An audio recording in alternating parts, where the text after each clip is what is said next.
लोकेश जी में और हम में एक लाइन का अंतर है। अच्छा। हाँ, आयुष जी को सुनाई आपने, उसकी प्रस्तुति को दिमाग में रखना और ये टिप्पणी सुनना, क्योंकि मुझे लगा था आयुष जी के बाद मेरा नंबर आएगा। आ गया सुनील जी का। हाँ, एक टिप्पणी का अंतर है आयुष जी में, लोकेश जी में और हम में, केवल एक। देखो, हम लोग जो है वो घर से निकलने के समय भगवान के सामने प्रार्थना करते हैं और निकलते हैं। हाँ। लोकेश जी को जब घर में घुसना होता है हाँ?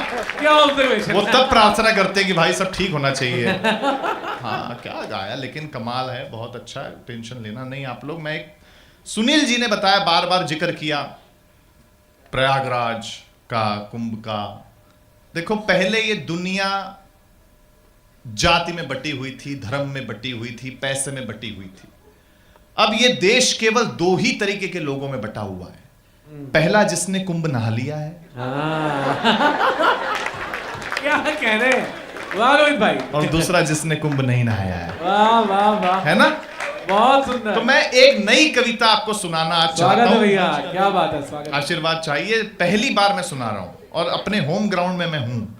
तो आज अगर आप इसको पास कर देंगे, अपने लोगों के बीच में हूं, राजस्थान के लोगों के बीच में हूं, अगर आज आप इसको पास कर देंगे तो मैं कल से इसको पूरी दुनिया में सुनाऊंगा। और जब घूम घूम के कविता आपके मोबाइल पे आएगी तो आप लिखना कि सबसे पहली बार राजस्थान सेवा समिति में रोहित शर्मा ने इस कविता को सुनाया था।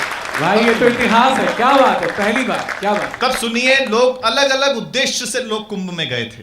कुंभ इसके पहले भी कई बार हुए और अभी भी कई बार होंगे, लेकिन अलग अलग उद्देश्य से कुछ लोग गए थे। कुछ सिद्धि के लिए गए थे, कुछ प्रसिद्धि के लिए गए थे। हाँ, तब ध्यान में रख के सुनना। लेकिन भक्ति में ताकत बहुत होती है, मैं इसकी भूमिका में पढ़ना चाहता हूं। भक्ति में ताकत क्या होती है कि भक्ति जब भूख में प्रवेश करती है तो भूख व्रत बन जाता है। भक्ति जब पानी में प्रवेश करती है तो पानी चरणामृत बन जाता है। भक्ति जब भोजन में प्रवेश करती है तो भोजन प्रसाद बन जाता है। भक्ति जब यात्रा में प्रवेश करती है तो यात्रा तीर्थ यात्रा बन जाती है। भक्ति जब संगीत में प्रवेश करती है तो संगीत कीर्तन बन जाता है। भक्ति जब घर में प्रवेश करती है तो घर मंदिर बन जाता है। भक्ति जब व्यक्ति में प्रवेश करती है तो व्यक्ति मानव बन जाता है। वाह वाह, क्या ऑब्जर्वेशन। तब इस कविता को सुनिए। मैं कविता पे ताली नहीं मांगूंगा, लेकिन आपकी जिम्मेदारी है, जहां कहीं बात आपको अच्छी और सच्ची लगे आप खुद ताली बजा देना। मैं सुनाने की कोशिश कर रहा हूं, पहली बार पढ़ रहा हूं, तो हो सकता है मेरी प्रस्तुति में वो बात ना आए, लेकिन आप अगर कविता पे ध्यान देंगे, शब्द पे ध्यान देंगे तो आपको अच्छा लगेगा। निवेदन करता हूं, सुनिए। कि कुछ पाके या कुछ खो के आए हैं, कुछ पाके कुछ खो के या कुछ खो के आए हैं, कुंभ में नहा के या बहती गंगा में हाथ धो के आए हैं। क्या सवाल है, वाह वाह वाह वाह। कुछ पाके या कुछ खो के आए हैं, कुंभ में नहा के या बहती गंगा में हाथ धो के आए हैं। खुद से पूछना कि क्या मां गंगा ने धोया है तुम्हारे मन को, या धोया है सिर्फ तुम्हारे तन को। क्या वाह वाह वाह। खुद से पूछना कि क्या मां गंगा ने धोया है तुम्हारे मन को, या धोया है सिर्फ तुम्हारे तन को। बेचैनी दे के आए हैं या बेचैन होके आए हैं। हाय हाय हाय। कुंभ में नहा के या बहती गंगा में हाथ धो के आए। क्या सुंदर विचार है, वाह वाह।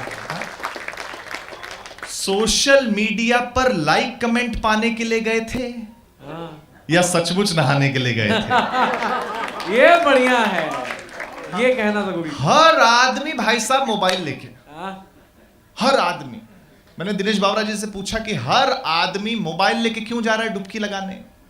बोले यार क्योंकि डिजिटल दुनिया है, आधे से ज्यादा पाप मोबाइल से ही करता है। तब सुन, ये सही है कि सोशल मीडिया पर लाइक कमेंट पाने के लिए गए थे या सचमुच नहाने के लिए गए थे? नहाना तो एक बहाना था, नहाना तो एक बहाना था। कुछ लोगों को देख के लगता है कि इनको तो लोगों को दिखाना था। ये क्या कह दिया, वाह वाह वाह रोहित भाई वाह। कुछ लोगों को देख के लगता है कि इनको तो लोगों को दिखाना था। अगर ये सच है तो बिना कुंभ के भी एक बार मां गंगा के पास जाना। ये बात बिना बहुत सेल्फी, बिना रील, बिना कैमरा के 5 डुबकी लगाना। पहली डुबकी में कहना कि मां धो दे मेरे सारे पाप को। दूसरी डुबकी में कहना मां धो दे मेरे सारे संताप को। तीसरी डुबकी में मांगना अपने परिजनों के लिए वरदान। और चौथी डुबकी में मांगना मां गंगा के प्रति सम्मान। बहुत, क्या बात है, सुंदर सुंदर, बेजोड़ पंक्तियां हैं, वाह वाह वाह। और 5वीं डुबकी में खुद को मनुष्य बना लेना और इस तरह कुंभ में मिलने वाले सारे फल पा लेना। क्या नजरिया है, वाह वाह। अंतिम 2 पंक्तियां इस कविता की सुनाता हूं। कविता अच्छी लगी हो तो सबकी तालियां मिले कि अगर ऐसा कर लिया, अगर ऐसा कर लिया तो लोग पूछेंगे यार किस जगह जाकर आए हो। तुम्हें देख के लगता है कि तुम बहती गंगा में हाथ नहीं, सचमुच कुंभ नहाकर आए हो। बहुत सुंदर कविता, इसमें तालियों का सम्मान मिले, तालियों का सम्मान मिले। बहुत सुंदर कविता, क्या बात है।